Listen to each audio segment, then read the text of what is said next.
শীত বাড়ার সঙ্গে সঙ্গে রাজশাহীতে সরবরাহ বেড়েছে শীতকালীন সবজির। অপরদিকে বগুড়ায় মাছের বাজারে বেড়েছে সরবরাহ, আর এতে কমতে শুরু করেছে মাছের দাম। এ নিয়ে বিস্তারিত জানাতে রাজশাহীর খড়খড়ি বাইপাস বাজারে আছেন সহকর্মী শাহিন আলম। এছাড়া বগুড়ার চেলোপাড়া চাষি বাজারে আছেন আব্দুল আওয়াল। সরাসরি শুরুতে যাচ্ছি শাহিনের কাছে। ভোরের আলো ফোটার আগেই এই বাজারে এসে হাজির হন সবজি বিক্রেতারা। রাজশাহী জেলা কাঁচা সবজি উৎপাদন এবং বিপণনে দেশের অন্যতম শীর্ষ জেলা। আমরা এই বাজারটিতে আজকে দেখেছি যে বিভিন্ন শাক সবজি এবং সবজিতে ছয়লাভ পুরো বাজার, এবং শীত বাড়ার সঙ্গে সঙ্গে পাল্লা দিয়ে এই বাজারটিতে সবজির যে সরবরাহ সেটি কিন্তু বেড়েছে। এবং এখানে যারা মূলত পাইকারি বিক্রেতারা রয়েছেন তারা এই বাজারটিতে আসেন, তাদের উৎপাদিত নানান সবজি নিয়ে এখানে আসেন, এবং যারা খুচরা ক্রেতারা আছেন তারা এই বাজারটি থেকে কিনে রাজশাহী জেলার বিভিন্ন জায়গায় ছোট ছোট বাজারে বিক্রি করেন। এছাড়া এই বাজারে কিন্তু ঢাকা সহ ঢাকা চট্টগ্রাম সহ দেশের যারা বড় বড় পাইকার রয়েছেন তারা এখানে আসেন, এবং তারা এই বাজারটি থেকে সবজি কিনে নিয়ে দেশের বিভিন্ন জায়গায় পৌঁছে দেন। আমরা যদি কিছু সবজির দাম আপনাদেরকে বলি তাহলে যে আজকের যে বাজারে ফুলকপি বিক্রি হচ্ছে 30 টাকা কেজি, এবং শীতকালীন সবজি সিম বিক্রি হচ্ছে 40 টাকা কেজিতে। এছাড়া মূলা, বেগুন সহ অন্যান্য যে সবজি সেটি গত এক সপ্তাহ বা 10 দিনের ব্যবধানে কিছুটা কিন্তু দাম কিছুটা কমেছে।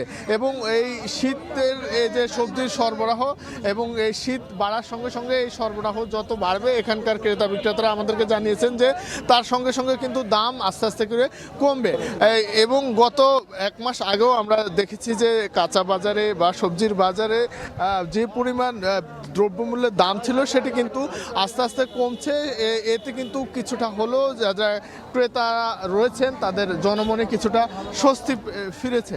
তবে যদি আমরা দেখি যে বিশেষ করে কাঁচামরিচ, সেই কাঁচামরিচ কিন্তু যেই দাম ছিল সেটি কিন্তু জনসাধারণের নাগালের বাহিরে ছিল, কিন্তু আজকের যে বাজার সে বাজারে আমরা দেখেছি যে কাঁচামরিচ বিক্রি হচ্ছে মাত্র 60 টাকায়। তো যদি বলা যায় যে এই সবজির বাজার সেখানে কিন্তু আস্তে আস্তে করে নিত্য প্রয়োজনীয় সবজি শাকসবজির দাম কমছে, এতে কিছুটা হলেও স্বস্তি ফিরছে জনমনে। আমাদের এই ছিল রাজশাহী থেকে সবজির বাজারের খবর। আমরা আরও খবর জানবো, বগুড়ায় আছেন আমাদের সহকর্মী আব্দুল আওয়াল, সরাসরি যাচ্ছি তার কাছে। মাছ চাষের জন্য সমৃদ্ধ জেলা হিসেবে বগুড়ায় পরিচিত। বগুড়ার 12 উপজেলাতেই কিন্তু পুকুর জলাশয়ে মাছ চাষ হয়ে থাকে। এছাড়াও যেগুলো নদ নদী রয়েছে সেগুলোতে কিন্তু ব্যাপক পরিমাণের দেশীয় মাছ পাওয়া যায়। এবং ভোরের আলো ফোটার সঙ্গে সঙ্গেই বগুড়ার শহরের চেলোপাড়া এলাকার যেই চাষি বাজার রয়েছে, এই চাষি বাজারে জেলার 12 উপজেলার যেই মাছ চাষিরা রয়েছেন তারা কিন্তু বিভিন্ন ট্রাকে করে, ছোট মিনি ট্রাকে করে বা ভ্যানে করে বা বড় ট্রাকে করে মাছগুলো আসলে এই শহরের চাষি বাজারে নিয়ে আসেন। মূলত এটি এই শহরের পাইকারি আড়ত হিসাবে পরিচিত, এবং এখানে আসলে মাছের দামের হাক ডাকের পরে কিন্তু এখান থেকেই বিভিন্ন বাজারের যারা খুচরা বিক্রেতা আছেন তারা কিন্তু মাছগুলো কিনে নিয়ে যান, এবং ভোক্তা পর্যায়ে মাছগুলো পৌঁছে যায়। মূলত শীতের শুরুতেই আসলে মাছের বাজার কিছুটা চড়া হওয়ার কথা থাকলে এবারে ব্যতিক্রম, এবং এর কারণ হিসাবে আসলে মাছ ব্যবসায়ীরা যারা আছেন বা মাছ চাষিরা তারা আছেন তারা বলছেন মূলত মাছে এক ধরনের আসলে ভাইরাস থাকার কারণে বা সংখ্যার কারণে তারা কিন্তু আসলে পুকুর বা জলাশয় থেকে তারা মাছগুলো তুলে নিচ্ছেন, এবং এর কারণে বাজারে সরবরাহ বেড়েছে। এতে করে দাম কিছুটা সপ্তাহ ব্যবধানে বা 2 সপ্তাহের ব্যবধানে কমে এসেছে। মূলত মাছ চাষি আছেন যারা তারা বলছেন রুই এই মাছ কেজিতে আসলে এখন 200 থেকে 250 টাকায় বিক্রি হচ্ছে। এছাড়াও কাতল মাছ বিক্রি হচ্ছে 280 থেকে 300 টাকায়। এছাড়াও সিলভার কাপ 140 থেকে 150 টাকার মধ্যে, আর ব্রিগেড মাছ বিক্রি হচ্ছে 170 থেকে 80 টাকায়।